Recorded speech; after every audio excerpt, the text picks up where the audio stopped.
Okay, so imagine this.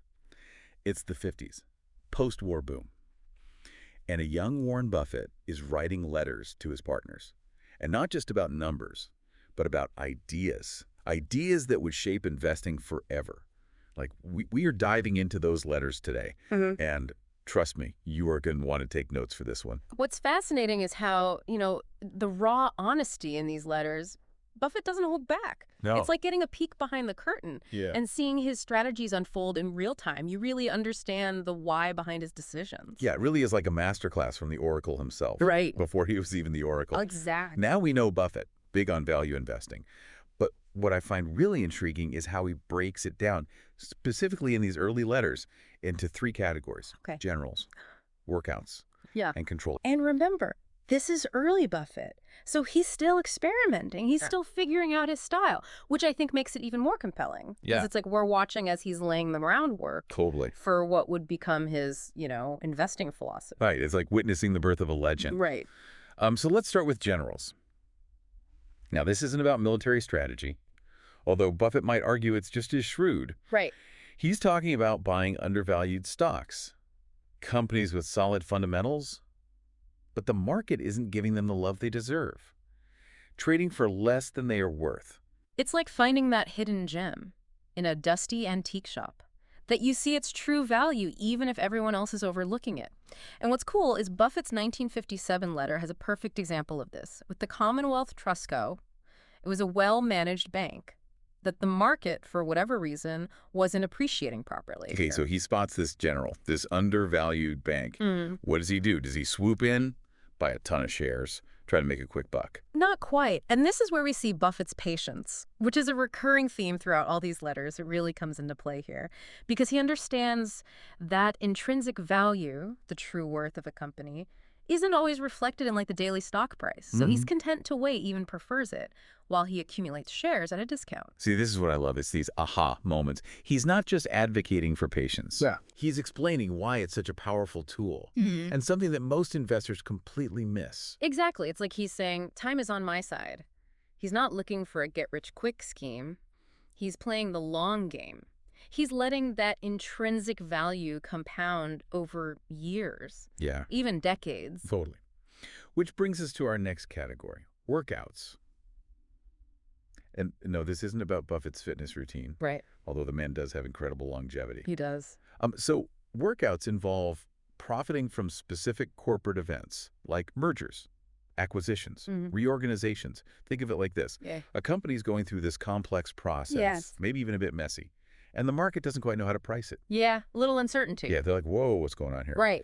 Okay, so I'm starting to see how this ties into his contrarian approach. Yes. While everyone else is running for the hills because things seem uncertain, Right. Buffett is there, cool as a cucumber, looking for the opportunity. Precisely. And this is where his deep understanding of financial statements and his ability to analyze these complex situations give him a real edge. He's not afraid to dig in. Do the homework. Find those hidden pockets of value that others might miss. So he's not just buying stocks, he's almost acting like an investigator. Yes. Uncovering the hidden value where others just see chaos. 100%. This is fascinating stuff.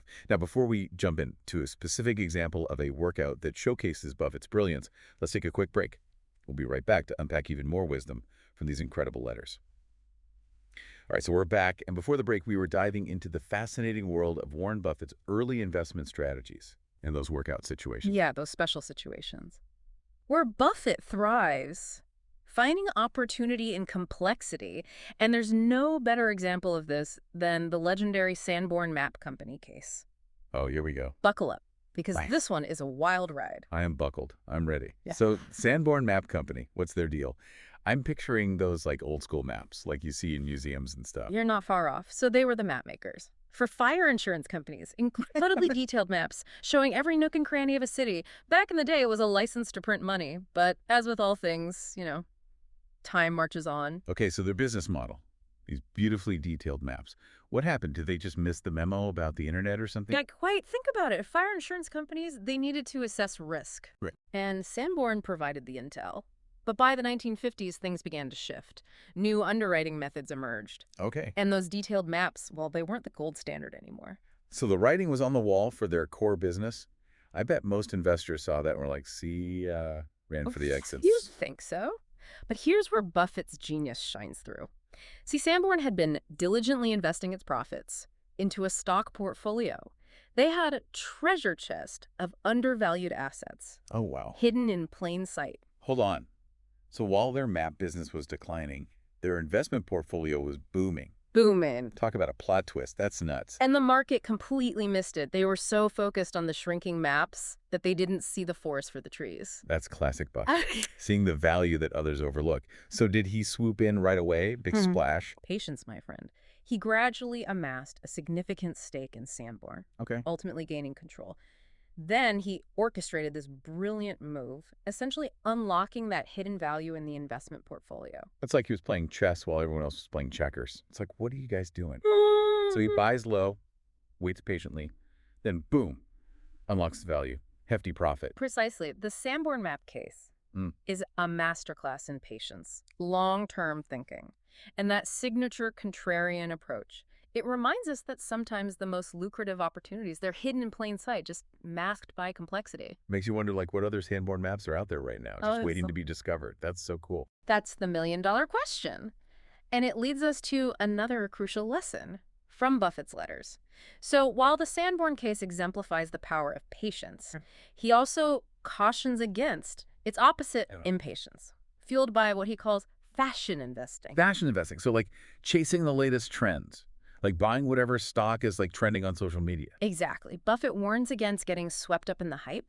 He sees it as speculation, not investing. He's not interested in following the crowd. He's interested in understanding the intrinsic value. He's like the savvy shopper at a clearance sale, ignoring the flashy displays, heading straight for the hidden gems, marked down 90%. Exactly. I like it. And this is a vital lesson, especially in today's market.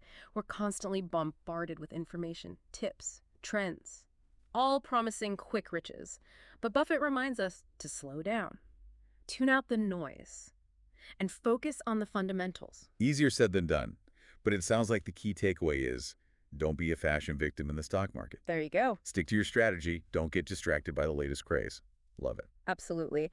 And as we move into the latter part of the 1960s, we see this philosophy really solidify for Buffett. He starts talking about a shift in the investment landscape. Fewer good ideas, more competition, a growing capital base, Success was breeding new challenges for him. Yeah, like going from a small pond to a vast ocean. Exactly. The game changes. So how did Buffett adapt to that? That's where things get really interesting. He starts to lean more heavily into that third category we mentioned, controls. Okay, He's not just buying shares anymore.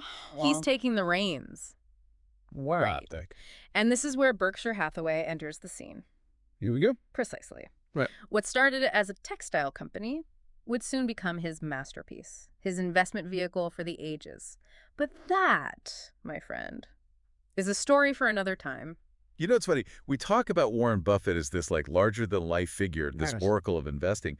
But these letters, they really show him as this relatable guy, figuring things out as he goes. Absolutely. And he's honest about his mistakes, the lessons he learned, Right. even his own temperament, which, by the way, is another key takeaway from these letters. Right. Knowing yourself Yep. is as important as knowing the markets. It's so true. He even talks about this in his 1969 letter. Yeah. When he makes the decision to close down his partnership. Can you imagine walking away at what many would consider like the peak of your career? It's almost unheard of, right? Right. But that's pure Buffett. He recognized that, his approach, which thrived on finding those hidden gems. Yeah. It might not scale as his fund grew larger. Interesting. Plus, he wanted time to explore other passions. It's like he was saying there's more to life than just making money. Right. Which, in a way, is another investment lesson in itself. Exactly. Investing in your own well-being, 100%. your happiness. I love that. Yeah. But let's circle back to those enduring lessons from his letters. Yes. The ones that continue to resonate with investors today. The ones that every investor from like newbie to pro should write on a sticky note and put on their bathroom mirror. Right. What stands out to you? For me, it always goes back to those core principles, Focus on intrinsic value. Be patient. And tune out the noise. And these ideas, they're woven throughout all his letters. They're timeless. They transcend market cycles and trends. It's like he's giving us this roadmap, not to pick specific stocks or anything, but to navigate the complexities of the market with a clear head Yes. and a long-term perspective. I love it. And let's not forget his emphasis on investing in what you understand.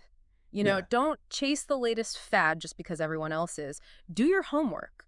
Understand the business, the industry, the It fundamentals. reminds me of that classic saying, if you can't explain it simply, you don't understand it well enough.